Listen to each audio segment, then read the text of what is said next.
দিয়ে দেওয়া হলো, একটু একটু মিষ্টি দেওয়া হলো, আন্দাজ মতো যার যেরকম taste, as per your requirement you may add sugar. Okay, so চিনি দিয়ে দেওয়া হলো। তারপরে আর কি দেওয়া হচ্ছে দেখাচ্ছি, এটা একটু হতে থাক, সমস্ত কিছু ঠিকমতো মিশে যাক, তারপরে আবার দেখাচ্ছি। আচ্ছা, এখানে ওল সিদ্ধ করা আছে, একটা হালকা একটা সিটি দেওয়া আছে, আর ওল সিদ্ধ এবার কড়াতে দিয়ে দেওয়া হচ্ছে। কড়াতে সর্ষের তেল দিয়েছি, দেখাচ্ছি। কড়াতে সর্ষের তেল দেওয়া আছে, এবার কাকিমা এগুলো ছেড়ে দিচ্ছে।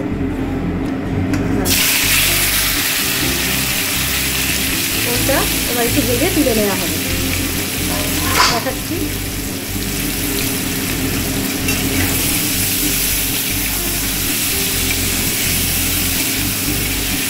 সুন্দর করে ওলটা ভাজা হোক, তারপর দেখাচ্ছি।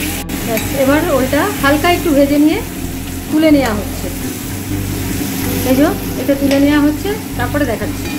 তেলেই আলু সিদ্ধ এগুলো দিয়ে দেওয়া হচ্ছে, সিদ্ধ আলু এবার ভাজা হচ্ছে একই তেলে। একটা কথা বলি, আমার কাকুরও সুগার আছে, তো আপনারা তো আমার ব্যাপার যারা দেখেন আর কি, তারা জানেন আমার সুগার আছে বলে আলু সবসময় সিদ্ধ করে নিয়ে বা ভাপিয়ে নিয়ে জল ফেলে কাজ করি। এখানেও কিন্তু আলুগুলো সবই মানে এখানে আলুগুলো সব ভাপানো, ঠিক আছে। তারপরে ভাজা হয়ে যাক, তোলা হয়ে যাক, তারপরে দেখাচ্ছি আর কি কি করতে হবে। এবার আলুগুলোও তুলে নেওয়া হচ্ছে ওলের মধ্যেই,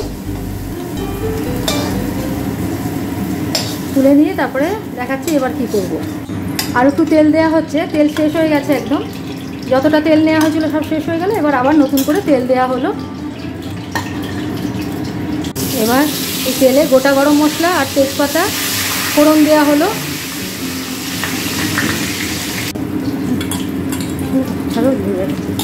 এবার নুন হলুদ মাখানো চিংড়ি মাছ এতে দিয়ে দেওয়া হচ্ছে। দেখুন, এই চিংড়িগুলোর বৈশিষ্ট্য হচ্ছে, এই চিংড়ি কোথাও পাবেন না, হেভি টেস্টি, কারণ এগুলো গঙ্গার চিংড়ি। আমরা সাধারণত মানে চাষের চিংড়ি খাই, ভেরির চিংড়ি এই সমস্ত, কিন্তু এটা গঙ্গার চিংড়ি, এটা এই জায়গায় পাওয়া যায়। আমার কাকুর বাড়ি এখানে কৃষ্ণনগর, আর কাছ দিয়ে তো জানেন অনেক রকম নদী আছে, গঙ্গাও কাছাকাছি রয়েছে, গঙ্গা একটু দূরেই, কিন্তু এটা গঙ্গার চিংড়ি, এর টেস্টই আলাদা। যদি কারো বাড়ির কাছে গঙ্গার চিংড়ি পান, সেইটা দিয়ে করে দেখবেন, একেবারে এ ক্লাস টেস্ট হবে। ঠিক আছে, চিংড়িগুলো ভেজে নিয়ে তারপর দেখাচ্ছি। একটা পেস্ট রেডি করেছি, এর মধ্যে আদা লঙ্কা বাটা আর জিরে গুঁড়ো ধনে গুঁড়ো দিয়ে একটা পেস্ট মতো বানিয়ে রাখা হয়েছে। এবার এটা দেওয়া হবে চিংড়ির মধ্যে, দিয়ে দেওয়া হলো চিংড়ির মধ্যে এই পেস্টটা। চিংড়ি কিন্তু একটা জিনিস দেখবেন, চিংড়ি কিন্তু আর তোলা হলো না, আর চিংড়ি জানেন তো বেশি ভাজলে পরে কিন্তু শক্ত হয়ে যায়। তো এটা জলটা টেনে নিয়েছে, চিংড়ি থেকে যে জল বেরোয়, আপনার যখন চিংড়ি ভাজবেন তখন চিংড়ির নিজস্ব একটা জল আছে, সেটা বেরিয়ে যায়, তো সেই জলটা শুকিয়ে গেছে। এবার তারপরে মশলাটা দিয়ে দেওয়া হলো, নিরামিষ মশলা। তারপরে দেখাচ্ছি, আন্দাজ মতো হলুদ দেওয়া হলো,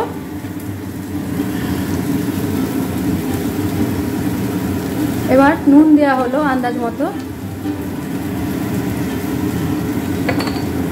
নুন হলুদ দিয়ে এবার আর একটু কষিয়ে নেওয়া হবে। হালকা হাতে কষাবেন যাতে চিংড়ি না ভাঙে।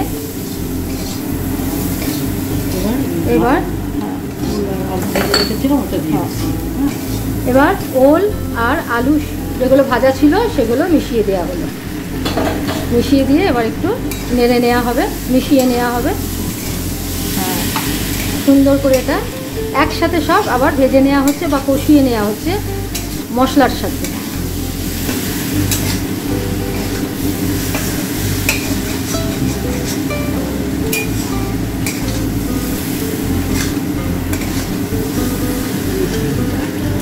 এবার এখানে কাকিমা একটু টমেটো বাটা ভেজে নেবেন ওই ওলেতে দেওয়ার জন্য, ঠিক আছে। এখানে ফ্রাই প্যানে তেল দিয়ে দেওয়া হয়েছে, সর্ষের তেল, তার মধ্যে টমেটো বাটা দেওয়া হলো। এখানে ছোট দুটো টমেটো বাটা রয়েছে, কাঁচা টমেটো বাটা দেওয়া হলো না, গন্ধ বেরোবে, তো সেটাকে একটু ভেজে নিয়ে তার কাঁচা গন্ধটা সরিয়ে নিয়ে তারপরে কিন্তু ওর সাথে অ্যাড করা হবে। আচ্ছা, এবার হয়ে গেছে টমেটোটা ভাজা, এবার এটা এর মধ্যে মিশিয়ে দেওয়া হচ্ছে, ওলের মধ্যে মিশিয়ে দেওয়া হচ্ছে, ব্যাস।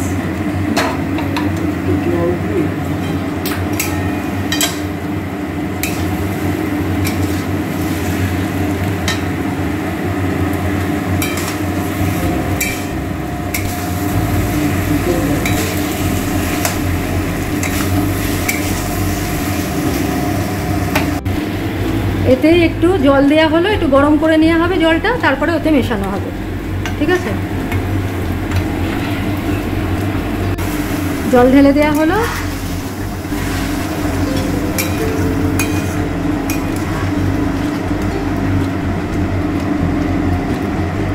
দারুণ একটা কালার এসছে, খুব সুন্দর হচ্ছে জিনিসটা। তারপরে আমি দেখাচ্ছি। চিনি দিয়ে দেওয়া হলো, একটু একটু মিষ্টি দেওয়া হলো, আন্দাজ মতো যার যেরকম taste, as per your requirement you may add sugar. Okay, তো চিনি দিয়ে দেওয়া হলো।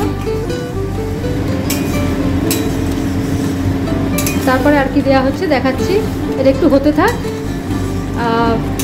সমস্ত কিছু ঠিকমতো মিশে যাক, তারপরে আবার দেখাচ্ছি। আচ্ছা, এবার হয়ে গেছে। এবার গ্যাস বন্ধ করে দেওয়া হবে। গ্যাস বন্ধ করে দেওয়া হলো। এবার একটা মশলা দেওয়া হচ্ছে, ভাজা মশলা।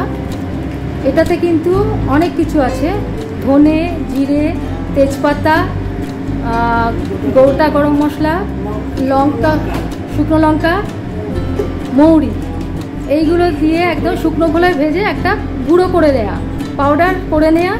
সেই পাউডারের কিছুটা এখানে দেয়া হলো, 1.5 চামচ মতো এখানে দেয়া হলো। মনে রাখবেন কি কি এখানে মশলাগুলো দেয়া হলো: ধনে, জিরে, মৌরি, শুকনো লঙ্কা, তেজপাতা, আর হচ্ছে গোটা গরম মশলা শুকনো খোলায় ভেজে তারপরে কিন্তু এতে মিশিয়ে দেওয়া হলো, একদম গ্যাস অফ করে। ঠিক আছে, তারপরে এবার আমরা নামাবো, নামিয়ে দেখাচ্ছি। আচ্ছা, আজকে এটা তৈরি হলো ওল চিংড়ির ডালনা। তো ওল চিংড়ির ডালনা রেডি টু সার্ভ। দেখা যাক, কালকে যদি কাকিমার বাড়িতে থাকি তাহলে কাকিমার হাতেরই আর একটা রান্না দেখাবো, আর তা নাহলে আমি নিজের বাড়িতে গিয়ে দেখাবো। ততক্ষণের জন্য ভালো থাকবেন, ধন্যবাদ।